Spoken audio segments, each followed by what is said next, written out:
This channel does not promote any violent, harmful, or illegal activities. All content provided by this channel is meant for an educational purpose only. একই community হলে দুবার উদ্বোধন। আজব কাণ্ড কোথায় ঘটেছে জানেন? মুর্শিদাবাদের রানীনগরে। মাস কয়েক আগে ঘটা করে অধীর চৌধুরী উদ্বোধন করেন রানীনগর ২ পঞ্চায়েত সমিতির কমিউনিটি হলের, কিন্তু দ্বিতীয়বার উদ্বোধন করলেন তৃণমূল বিধায়ক সাংসদরা। বদলে দেওয়া হলো নাম। রাজনৈতিক নেতৃত্বের নামে নাম হওয়ায় সরব কংগ্রেস। মাস কয়েক আগে ঘটা করে উদ্বোধন করা হয়েছিল মুর্শিদাবাদের রানীনগর ২ পঞ্চায়েত সমিতির কমিউনিটি হল, আর সে সময় পঞ্চায়েত সমিতির চেয়ারম্যান ছিল কংগ্রেসের কুদ্দুস আলী। ওই কমিউনিটি হলে নাম দেওয়া হয়েছিল ডাক বাংলো। লোকসভা ভোট মিটতেই দল বদল করেন ওই পঞ্চায়েত সমিতির চেয়ারম্যান কুদ্দুস আলী। তিনি এখন বর্তমানে তৃণমূলের নাম লিখিয়েছেন, আর সেই কমিউনিটি হলেরই গতকাল দ্বিতীয়বার ঘটা করে উদ্বোধন করা হলো। এর কারণটা কি? একটা হলের দুবার উদ্বোধন কিভাবে সম্ভব? কৌশিক আমাদের রিপোর্টার সরাসরি রয়েছেন, আমি তার থেকেই বরং এর উত্তরটা জানার চেষ্টা করি। কৌশিক, আসলে কি ঘটেছে বলতো? কেন একই জায়গায় দুবার উদ্বোধন হলো আর নাম বদলও হলো তার বদলে?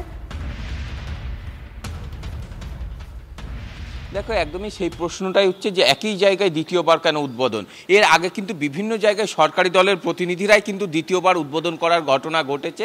এবার সেখানে দেখা গেল কি প্রাক্তন কংগ্রেস সাংসদ অর্থাৎ তৎকালীন সাংসদ থাকাকালীন অধীর চৌধুরী এই কমিউনিটি হলের উদ্বোধন করেছিলেন, এবং সেটি ছিল ডাকবাংলো কমিউনিটি হল। আর সেই সময় এই রানীনগর ২ নম্বর পঞ্চায়েত সমিতি ছিল কংগ্রেসের দখলে, অর্থাৎ কংগ্রেসের পঞ্চায়েত সমিতির চেয়ারম্যান ছিল। সেই সময় ঘটা করে উদ্বোধন করেছিলেন অধীর চৌধুরী গিয়ে, যদিও অধীর চৌধুরী ওই এলাকার সাংসদ ছিলেন না, সেই সময় ব্রাত্য ছিলেন তৃণমূলের সাংসদ বিধায়করা। আর তারপরে কুদ্দুস আলী মাসখানেক আগে যখনই তৃণমূলে যোগদান করেছে, তারপরে এখানে আজ গতকাল মান্নান হোসেনের একটা স্মরণ সভা করা হয়। মান্নান হোসেন এই মুর্শিদাবাদ লোকসভা কেন্দ্রের সাংসদ ছিলেন, বর্তমানে যিনি বিধায়ক রয়েছেন সৌমিক হোসেন তার বাবা মান্নান হোসেন, এবং সেই জায়গায় কালকে তার উদ্দেশ্যে রক্তদান শিবির করে ওই কমিউনিটি হলের পুনরায় উদ্বোধন করা হয়, এবং তার বাবার নাম অনুসারে অর্থাৎ মান্নান হোসেন। এবং সেখানেও একটা প্রশ্ন উঠছে যে একজন রাজনীতিবিদের নামকরণ অনুসারে কিভাবে এরকম কমিউনিটি হলের নামকরণ করা হয়। এই প্রশ্ন তো উঠবেই, বাংলার মানুষ এই প্রশ্ন তুলবে। মুর্শিদাবাদে কিভাবে এটা ঘটলো, নজর থাকবে আমাদের। ধন্যবাদ কৌশিক। আগে যেটা করেছিল ইনকমপ্লিট ছিল, একটা ছোট্ট জায়গা অধীর চৌধুরীকে নিয়ে এসে তাড়াহুড়ো করে তখন করেছিল, যেটা একটা ছোট্ট জায়গা উদ্বোধন হয়েছিল একটা কমিউনিটি হলের, সেটাও কমপ্লিট হয়নি। আজকে এটা পূর্ণাঙ্গ রূপ নিয়ে, সেদিন আমাদেরকে বলাও হয়নি। আমি এখানকার সাংসদ, এখানকার যে বিধায়ক ছিল কাউকে আমন্ত্রণ করা হয়নি। আজকে পঞ্চায়েত সমিতি আনুষ্ঠানিকভাবে সিলমোহর দিয়ে নামকরণ করছেন যে মান্নান হোসেন স্মৃতি সদন। সুতরাং আমরা গর্বিত পঞ্চায়েত সমিতির কাছে যে পঞ্চায়েত সমিতি তার উদ্যোগে এটা মান্নান হোসেন স্মৃতি সদন নামকরণ করলেন। তখন ওটা ছোট একটা নিচে ঘর উদ্বোধন হয়েছিল, নামকরণটা হয়নি, এবং তাকে চাপ দিয়ে এটা করানো হয়েছিল। আমাদের তো লোকাল এমপি আছে, তাহলে এমপি লোকাল থাকলে বহরমপুর এমপি কেন এসে সেদিন ওপেনিং করেছিল? সেটা তো বৈধ হয়নি না। বিডিও সাহেব ছিল না, রেজুলেশন ছিল না। আজকে রেজুলেশন পাস হয়ে আমাদের এমপি সাহেব এসছেন, বিডিও সাহেবরা এসছেন, এসডিপিও, ওসি, লোকাল এমএলএ, জেলা পরিষদের সদস্য সবাই মিলে আমরা আজকে এটা করেছি, আজকে উদ্বোধনটা করেছি।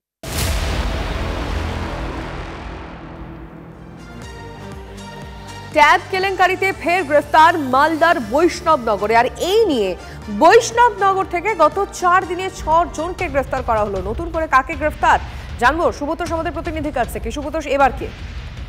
দেখো, সুব্রত বসাক নাম সেই বৈষ্ণবনগর, যেখানে গত 4 দিন ধরে এই সুব্রত বসাক সহ মোট 6 জন গ্রেফতার হলো এই ট্যাব কেলেঙ্কারিতে। এবং সুব্রত বসাক আবার একটি রাষ্ট্রায়ত্ত ব্যাংকের সিএসপির মালিক। তো ফলে সিএসপির মালিক তিনি ব্যাংকের সমস্ত কাজকর্ম, মানে যে এজেন্ট বা এজেন্সি খুলে রাখা থাকে সেই সমস্ত সিএসপির তিনি মালিক, এবং সেখানকার যাবতীয় যা কাজকর্ম তিনি করেন। উল্লেখযোগ্য বিষয় এটা, গত মঙ্গলবারে এই সুব্রত বসাককে কিন্তু পুলিশ 8 ঘন্টা বসে জেরা করার পরে সন্তুষ্ট না হয় তাকে আবার ছেড়েও দেওয়া হয়।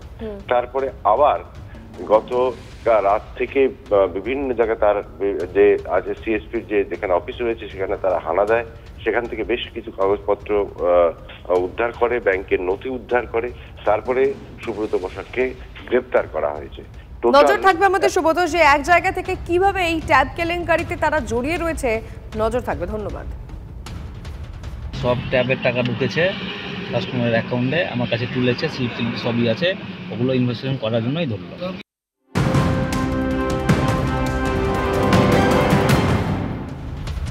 শহরে দুর্ঘটনা ঠেকাতে একগুচ্ছ পদক্ষেপ নবান্নের। একই এলাকায় একাধিক স্কুল থাকলে একসঙ্গে ছুটি নয়, 10 বা 15 মিনিটের ব্যবধানে ছুটি দিতে হবে সিদ্ধান্ত নবান্নের। আর এই ব্যাপারে শীঘ্রই স্কুলগুলির সঙ্গে বৈঠকে বসবে নবান্ন।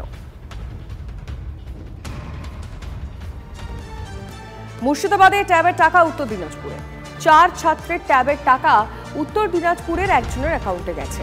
সাগরপাড়ার সীতানগর হাই স্কুলের 4 ছাত্রের ট্যাবের টাকা গায়েব। থানায় অভিযোগ দায়ের স্কুলের প্রধান শিক্ষকের।